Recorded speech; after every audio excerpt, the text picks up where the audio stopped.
So, I feel it's important to address the issue, the unbelievable tragedy that occurred.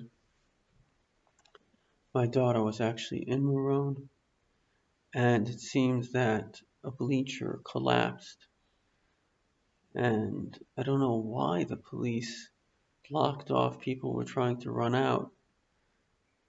God, how stupid. If they would have just let them run out, it would have been okay.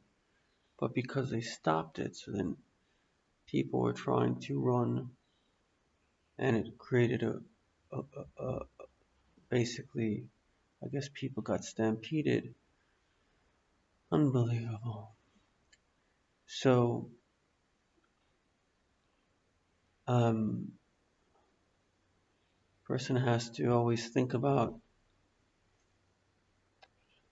what what is a message. Everything that occurs is a message. We know that when there's negativity, if you can view, as the Baal Shem Tov says, if you can see the good in the bad turns to good. So certainly there's no good in 44 people dead, 150 injured.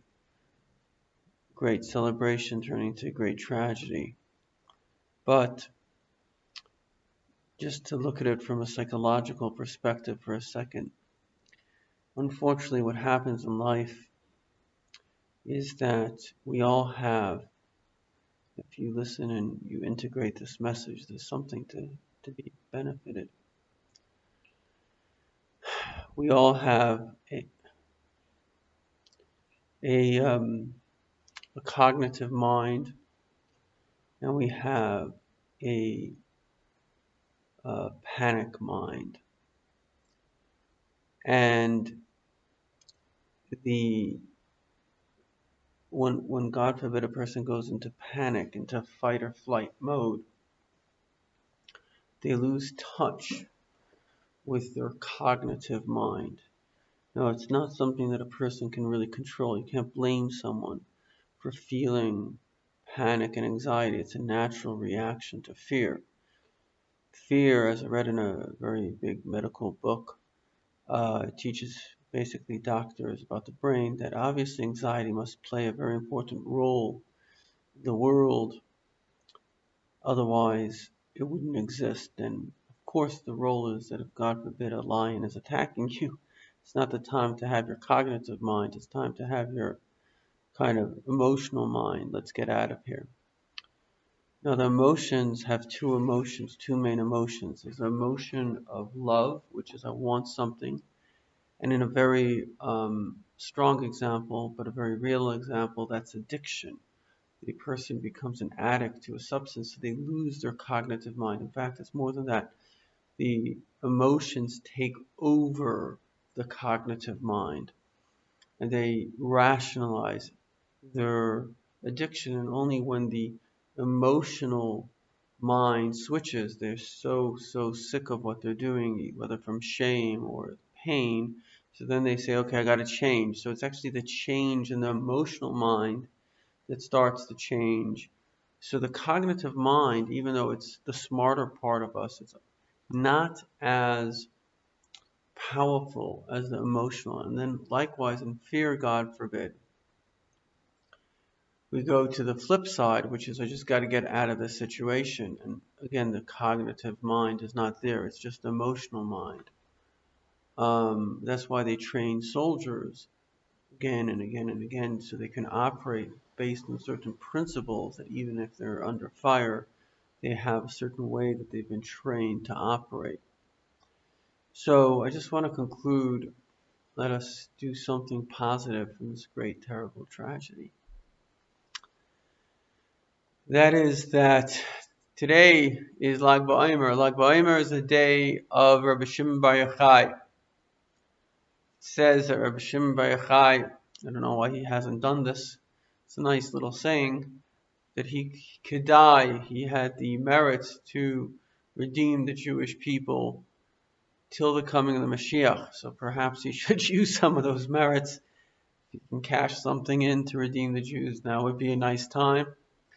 And of course, Lag BaOmer also celebrates his teacher, Rabbi Akiva, who the um, his teacher's teaching was v'ahavta l'reacha kamocha, love your friend as yourself.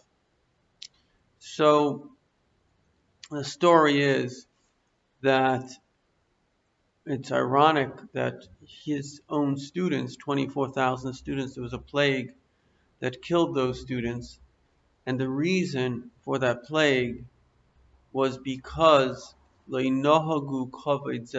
didn't honor one another. And there's a very important lesson here in life. This comes from Lubavitch Rebbe, and that is that what is love? You know, we said before that love can be lust. It can be a desire that I have. That's not love. Love is respect. This is very, very, very critical to understand because, for example, there are many radicals. Sometimes they call themselves liberals, but there could be radical liberals. There could be liberal liberals, but radical liberals. There could be radicals, God forbid, Nazis, whatever radicals. But the one thing that all radicals have in common is that they have no respect for another human being. In fact, they don't even have respect for themselves. They have some kind of ideology. Like Churchill said, a radical is someone who can change his mind and won't change the subject. And that is a very, very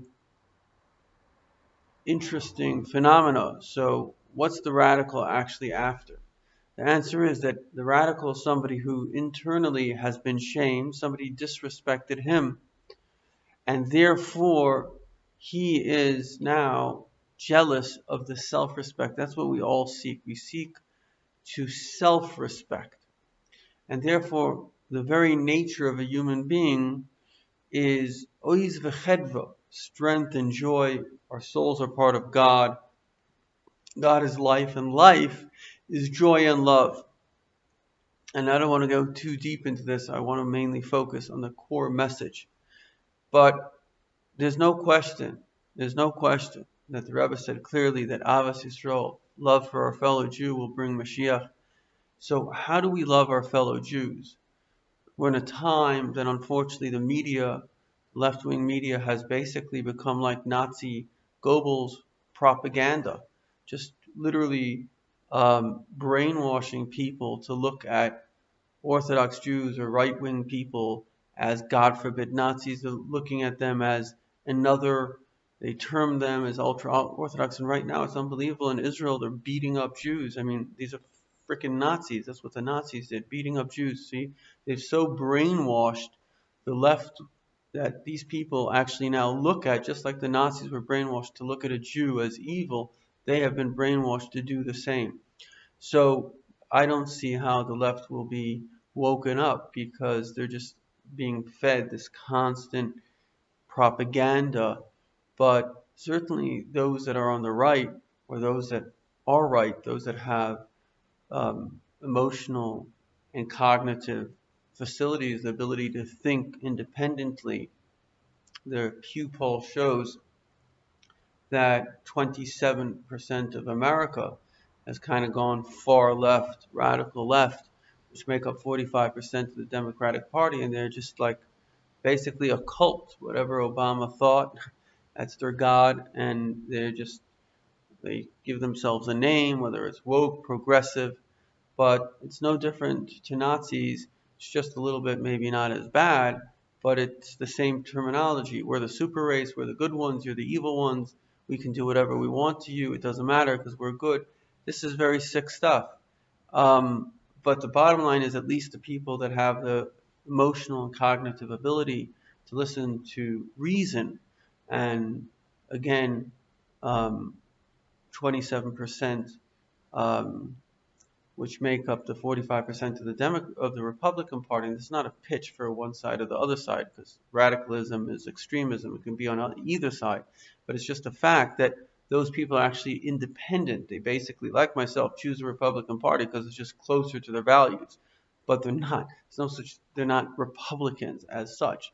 So therefore, it's very critical to understand that we have to respect the other person, and this is the definition of love. And as I wrote on my blog today, that consideration. If we want to know if we're good or evil, are we being considerate?